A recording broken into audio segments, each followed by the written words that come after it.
Welcome to CMO Confidential, the podcast that takes you inside the drama, decisions, and choices that go with being the head of marketing.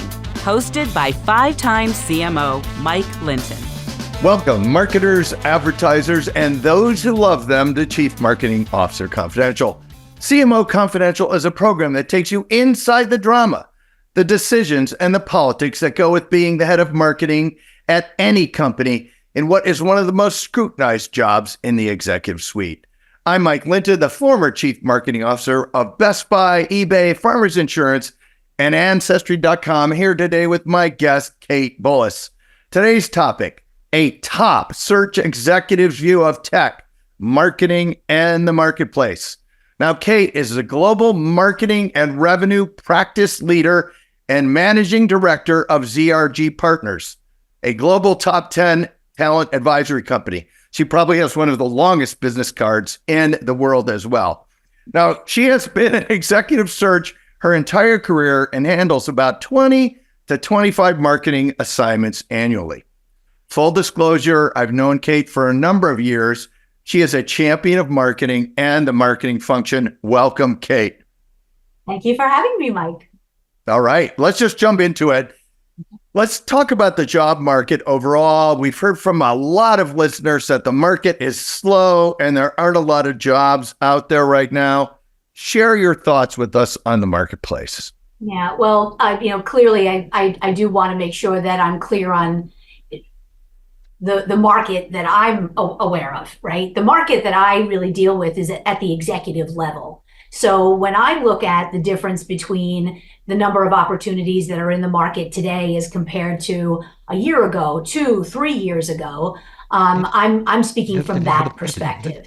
And the reality is there are fewer roles than certainly 22 and 21. Yeah. But I would argue that 21 and 22, 2021 and 22, were absolutely bananas. And the closest thing that I have seen in the market since the high 90s and 2000 era.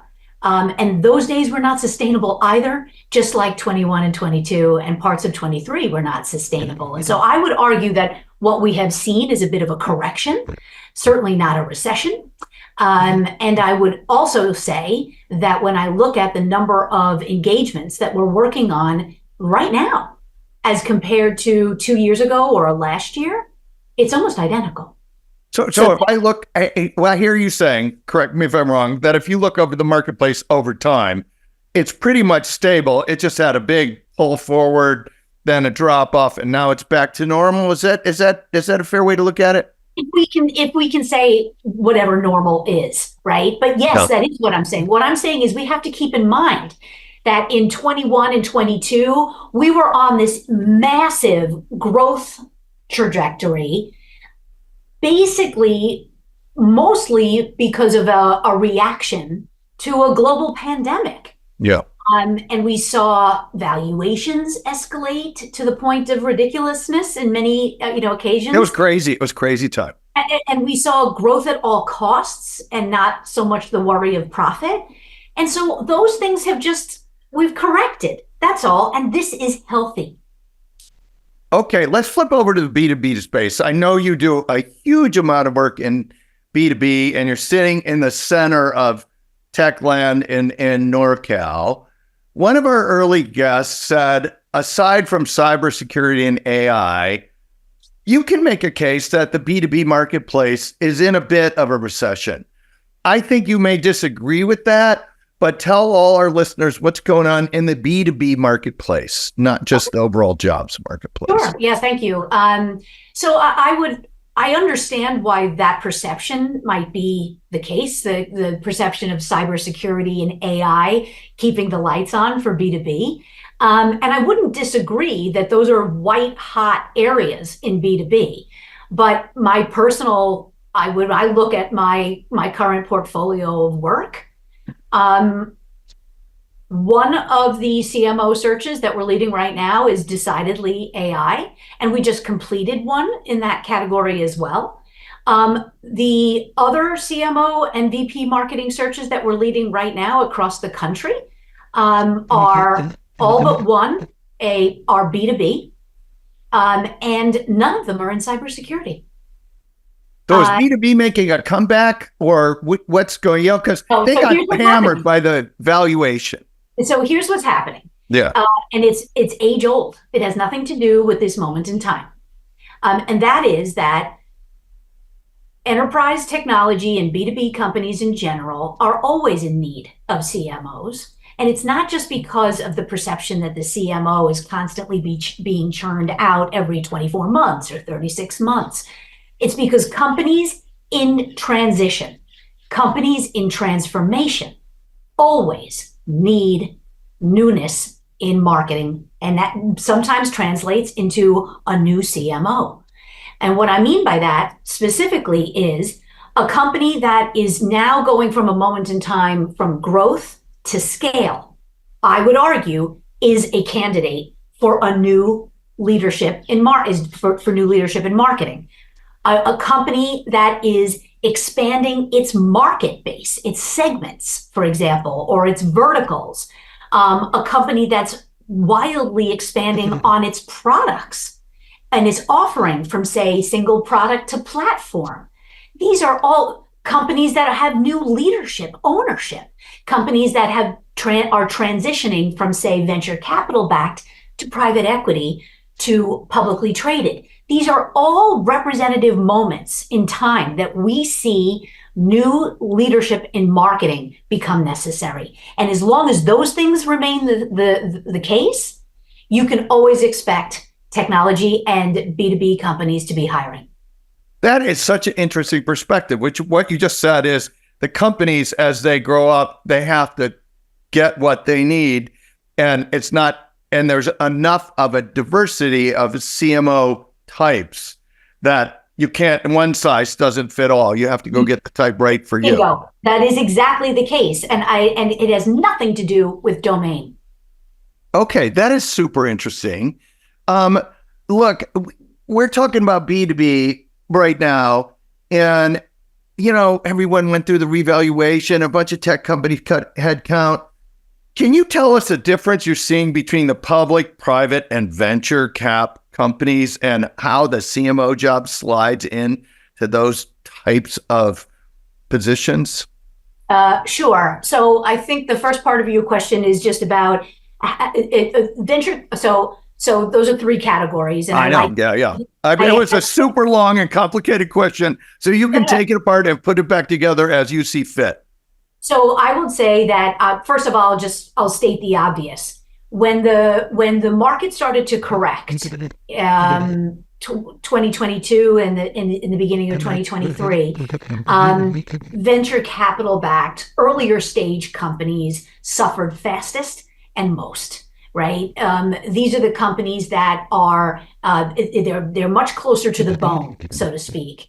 And so we saw squeezing. They're not profitable necessarily. They're still trying to go from growth to scale. You have a lot less cash to burn. And so we saw what we predicted to see, which was the venture capital backed companies suffered fastest. Yeah. Private equity has really come into a new era when it comes to what we see as far as the amount of hiring going on, not just in marketing, but I can speak specifically in the role of marketing and say private equity is really evolving. And they are because they're behaving in a way that they were not behaving 10 years ago. There's a lot more hiring of leadership going on in private equity-backed companies, and I can go into why that is. Why is that? I must know. Okay, so first of all, the craft of marketing is a craft of growth and customer facing. That's what marketing is all about. And so it's important to call out that distinction. 10 and 20 years ago, private equity largely acted like a business that was great at picking up companies, making big investments, and often, historically, squeezing their way to profitability or adding companies, putting companies together, but always trying to get that profitability and valuation up. Yeah, it's all about margin. It's not about, yeah. So 10 years ago, I couldn't even tell you if I was doing very much in the world of CMO with private equity companies, because most of the CMOs that I think highly of didn't want to be associated with a world of squeezing their way to the answer. They wanted to be a part of growing their way to an answer. And that's what great marketing does and should do. And so I did very little now over when I look at my current, and this is true for easily the last 2 years, the majority of my search work is with private equity. And that's because private equity itself now, not exclusively. Not all of it, definitely not all of it. You still got to be careful, right? There's still plenty of private equity companies that I would argue are not the kind of private equity companies that really hire a lot of CMOs, because they're still acting in those more traditional ways. But I seek out opportunities to work with private equity companies that would probably call themselves growth equity. So are you actually saying here that a bunch of private equity companies are having a marketing renaissance? Is that fair? Can I say that? I wouldn't call it a marketing renaissance. I'd call it a growth renaissance. All right, I'll go with growth renaissance. I just want to get my renaissance comment in there because I really like it. You really like that word? Yeah. Hey, one of the things, you're talking about all the private equity changes, what's going on, and public companies. Anything to report there? Yes. So public, I would say that at any given time, the majority of my portfolio is private equity and publicly traded. Those are predominantly the clients that I serve most. Although the practice that I am a part of, the marketing and growth practice at ZRG, is predominantly private equity.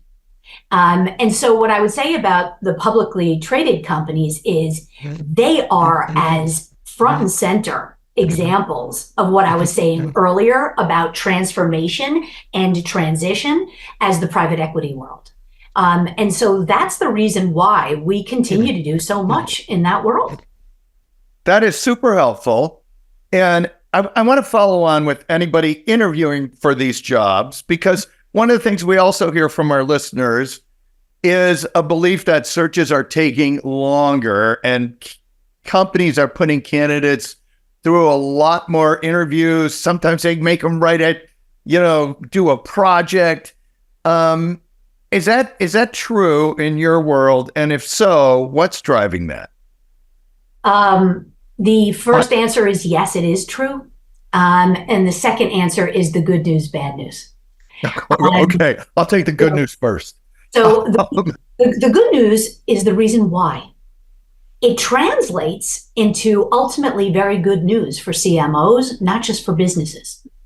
The reason why I would argue that we're seeing cycle times extend past 90 days in the B2B world, there's never any one reason, but I have seen this play out quite a bit in the last couple of years. And that is the expectation of what marketing does for the company has really evolved and expanded on behalf of the CEO and the board, as well as the peer group to the CMO in the B2B world.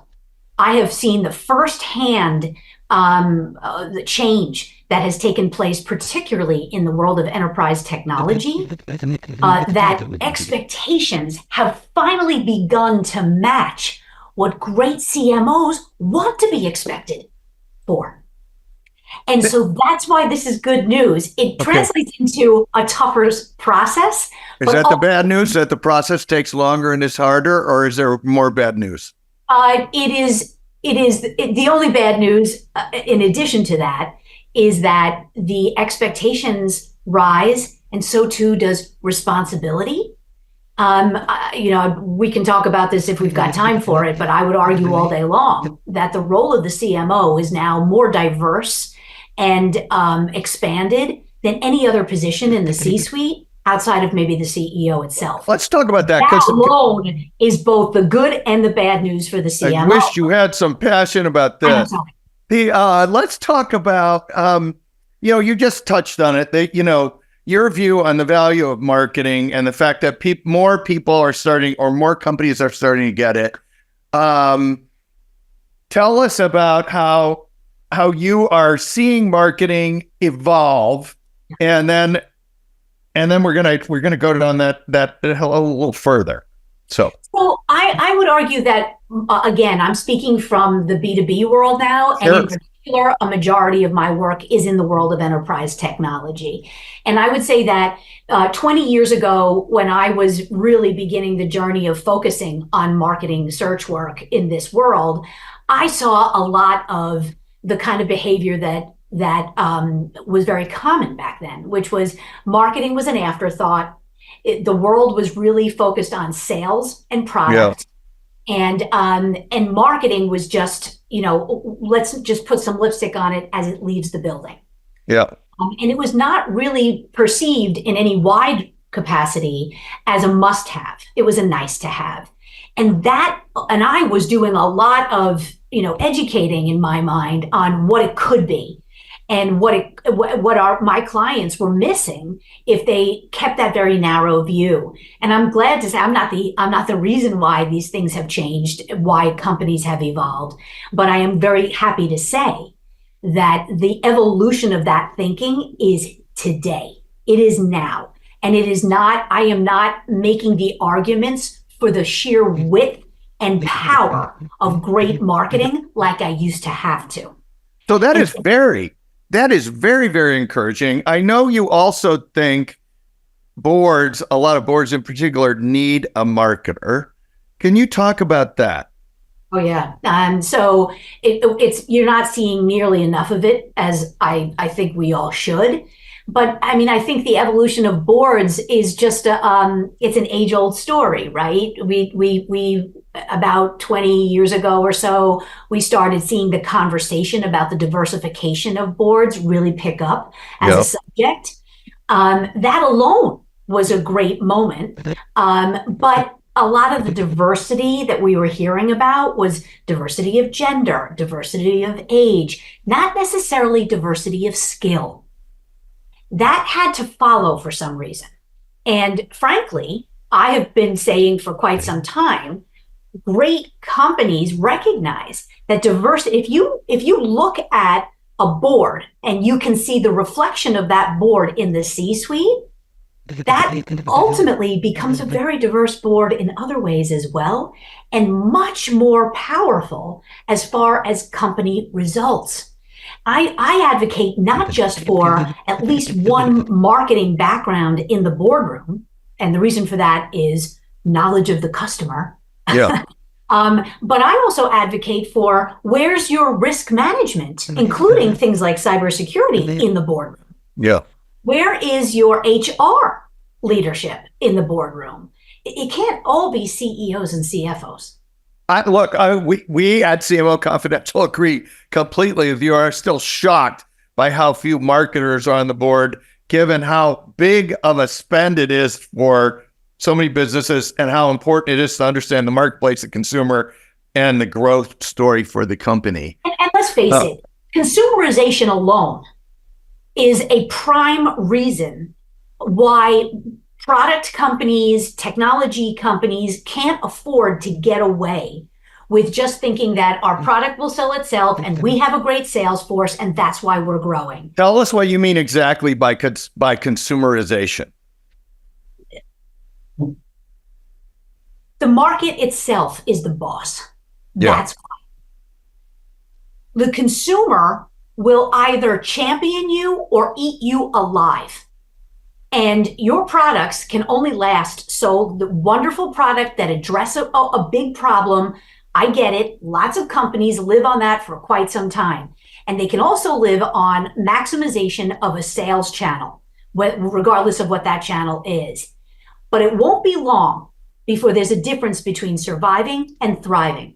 And the thriving will come long-term, will come because of great marketing. We agree with this totally here. Obviously, we're doing the show, but that consumerization, the market will eat you for breakfast. Well, the other thing, the market, like the consumer tells you, the consumer is the boss of everything here, and they really trigger it, and I what use you the don't word want, market and I'm going the way to you use I want to go right into this because we've done a couple shows about the difference between believers and non-believers, particularly in the C-suite and at the board level.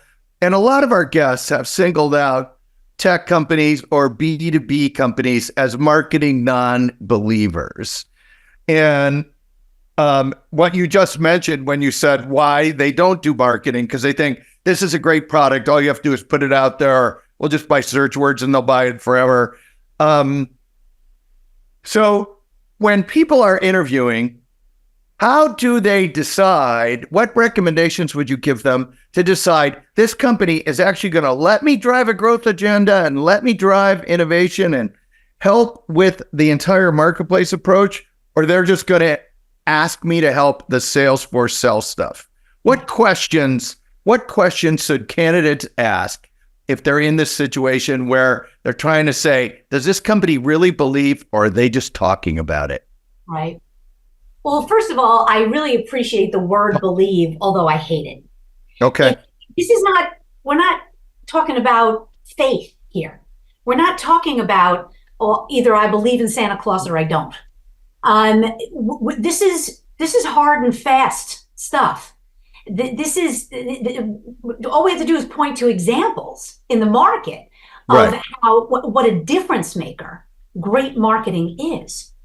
And so I would argue that instead of thinking about the question of does this company believe in the power of marketing or doesn't it, I would start actually with the bar even lower than that and say, how does this company make decisions for all the functions every day, and then take it up to the next level, which is, and how does that translate to marketing? Learn about the history of marketing in this company. Learn about the history of what has come before and what went well and what didn't go well and why. And then move forward and say, what really is what will success look like 3 years from now for this company, not in marketing, for this company? What is the end game that we're trying to pursue? And then you want to back into how that translates into how the company thinks marketing should participate in that goal. And you want to ask the CEO, you want to ask certainly the chief product and the head of revenue, those two officers. At the very least, I always say in the world of B2B, there are three horsemen: marketing, sales, and product. Yeah. And if you don't have alignment among those three, and of course with your CEO, this is going to be a long haul. So there's got to be a real understanding of what the expectation is of marketing towards those larger goals, those business goals. And is there an alignment between what the CMO has historically been able to do in past companies and what this company is trying to do? Do we see a little bit of a pattern match there? And then more importantly than pattern matching is, does this CMO demonstrate the mindset that this company needs in order to reach those goals? And when I say mindset, I'm talking about don't come to the table with answers. Come to the table with great questions. And if a company thinks that you should be showing up with all the answers, that's a yellow flag. Yeah. I think that's really good advice. The only thing I would put in there is I'd emphasize your first point, which is how do decisions get made, and does the CMO have control, or is the CMO actually overridden by the rest of the C-suite in the voting? Well, this is what I say. Is the marketing department a yes center? Yeah. Is this really just a function that listens to and responds to what the sales team needs, or what the product team is saying, or what the CFO is asking for? Or is this a function that actually has power enough to bring, I'm not saying that they should be what I say goes. What I'm saying is do you want a person who is first concerned about the market? Let's talk about our market. Let's talk about who that market is. What problem are we solving for here? And then bring the answers to those questions into the company and spread the word. If they can't influence that and they can't create a strategy, which is effectively the craft of marketing, what are we going to do about it? The ing in marketing, right? If you don't want a person who thinks that way, I would argue you're not looking for a CMO. I agree with this. And the other thing, that's how you get fired. You're the yes center, and then you get a bunch of products that nobody wants to buy, and no one actually looks at the product as being crappy. And then it's your fault for not selling it. And I think you have to be the interface to the marketplace. I think that is fabulous advice. And I love don't be the yes center. Don't be the yes. And I would also say, listen for little big things. Give me an example of a little big thing. So when I think there are two really great examples. Both of these companies are publicly traded. A few years ago, we led the CMO search for e.l.f. Beauty. Yep. And then more recently, we led the CMO search for CrowdStrike, cybersecurity. Mm-hmm. Two wildly different companies, two wildly different industries. Both CEOs had the same mandate. Both hired outstanding, massive game-changing CMOs. And it was because they both, among other things, said, we need to go bold. Let's not just look for the pattern matching person who's seen this movie before, because pattern matching and playbooking, and my experience, especially in the last few years, has really come down in terms of what is right for the business. What is really right for the business is, are you willing to do even some risky things, provided that risk is being brought to the table by educated understanding of the market? What is the CMO doing to ensure that we really understand our customer? And then everything that looks risky suddenly doesn't look so risky. And then you also have to say, hats off to the CEO, board, and C-suite who says, if we don't go big, ultimately we're dead. I think that's very helpful. I want to make sure, because also the idea of a playbook working in every company, in every industry is just, that's not how marketing works. No followership. In the marketplace. I want to make sure we got the little big things out there, because is that the little big thing? Like you're looking for people that are really going. Like a comment like, we need to go bold. Yeah. We don't want to be like everybody else in our competition set. We don't want to be a player. We want to be the category leader. I like it. Thank you for that. And so I think that's a big one. So let's flip over, and you've been doing searches for quite a while, and you've talked to lots of people and watched their careers. What's your advice to people out there that want to become CMOs and are listening to the show and thinking, all right, what do I have to do to even get a shot at one of these big jobs? And how should I be managing my career? So I often find it interesting that marketers think about their careers separately from what they do for a living. And often I say, simply apply the great work that you do as a marketer to your own career. So rise above your own career and look down on it, just the way you would looking down on a market itself. How do I address this market and then do great marketing because of my understanding of this market? Do the same thing for your career. Recognize, look at the body of your work and seek out, not only are there patterns here of what I've loved doing and patterns here of what I've been particularly good at.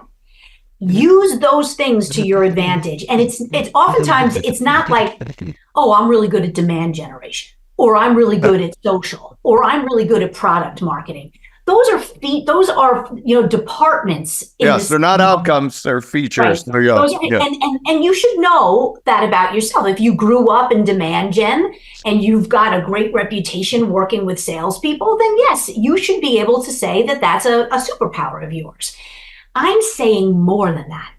I'm saying be really knowledgeable about, well, it turns out I didn't realize this, but I do a lot more in enterprise markets than I do in, say, SMB or mid-market. Is that something I want to continue to do, or do I want to get away from it? What about the motions that I'm most familiar with? Have I actually been really successful and enjoyed bringing companies to new segments, new market segments? Am I really good at the digital stuff versus the field and the events stuff? Find the patterns. And then finally, this is another big one, the qualitative stuff. What would others say about you when it comes to what you bring to the table every day? No matter what the conversation, no matter what the need, how do you behave? What would people say about what it's like working with you? Are you highly collaborative? Are you very decisive? These are some of the things that you should have when you're thinking about where should your next, position be? Where are you the most dangerous? Seek out companies that need those things, not just a great CMO. Yes, don't be the yes center and know where you're the most dangerous. I love it. We are almost at time, so we have a traditional last question. It's a two-parter. You have to take at least one, but you can also take both. So, funniest story you can share on the air and or piece of practical advice we haven't already discussed that you want to share with our listeners. Please take one or both. I'm gonna steer clear of the funniest story, but I will definitely share. I think that the piece of practical advice that I would offer is very akin to what I just said, because I think that it's true for whether you're seeking your next CMO opportunity or you're a company seeking a great CMO. And that is, don't simply pattern match against the quantitative stuff. Be very aware of what you bring to the table qualitatively. Be very aware of what your company needs. Qualitative just translates into culture. It simply translates into how do we do things around here. And if you understand the way you like to work and you're particularly good, and you can find those companies that seek you out as well. And those companies, I'm seeing more and more of it, companies truly recognize that a CMO is a leader first, a person who understands the business first, and then does marketing. Yes. And so that is it. Look for companies who think like that. And more of them do. Yeah, we are 90% chief, 10% marketing.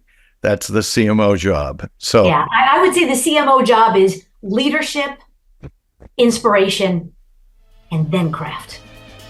I like it. Kate, thank you very much. It was a great show. I really enjoyed it. And thanks to everyone for listening to CMO Confidential. Thank you for having me. If you are enjoying our show, please like, share, and subscribe, and look for all of our shows on Spotify, Apple, YouTube, and the I Hear Everything Network, which include Marketing, the Battle Between Believers and Non-Believers, Parts 1, 2, and 3. Is the CMO job the hardest position in business? The case for customer lifetime value, why is this so hard? And is artificial intelligence an extinction event for agencies? Hey, all you marketers, stay safe out there.